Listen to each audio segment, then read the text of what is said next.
જી સાહેબ, આખા કેસની તપાસ કઈ રીતે ચાર્જશીટ રજૂ કરી છે, કેટલા પાનાની, કઈ રીતે સાક્ષીઓની? ગઈ તારીખ 22/5/2025ના રોજ ઉધના વિસ્તારમાં વાહન ચેકિંગમાંથી દરમિયાન એક વ્યક્તિ મળી આવેલ શંકાસ્પદ, જેના વાહનનું તલાશી લેતા એમાંથી મ્યુલ અકાઉન્ટ્સના જે ડોક્યુમેન્ટ હોય એ મળી આવતા પોલીસને શંકા ગયેલી અને એના આધારે પોલીસે ઊંડાણપૂર્વકની તપાસ ચાલુ કરેલી, જેમાં કુલ 4 આરોપીઓની ધરપકડ કરવામાં આવેલી અને આરોપીઓ પાસેથી કુલ 165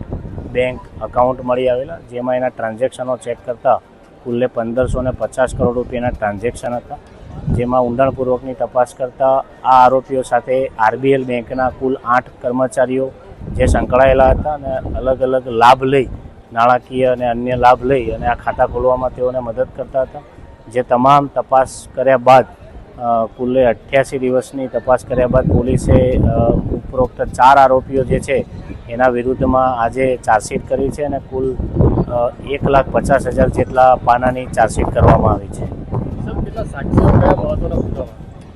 આ આખી સમગ્ર તપાસ દરમિયાન કુલ 200થી વધુ સાક્ષીઓ તપાસવામાં આવ્યા છે, તેમના નિવેદનો લેવામાં આવ્યા છે અને જે ખાતા ખોલાવવા માટે આરોપીઓની જે એમઓ હતી એ એમઓના પુરાવા મેળવવામાં આવ્યા છે અને પુરાવા આધારે આરોપીઓ વિરુદ્ધમાં ચાર્જશીટ કરવામાં આવી છે અને જે 165 અકાઉન્ટ મળી આવેલા એમાં સમગ્ર ભારતમાં સાયબર પોર્ટલ ઉપર કુલ 2500 ઓનલાઈન કમ્પ્લેન રજીસ્ટર થયેલી છે,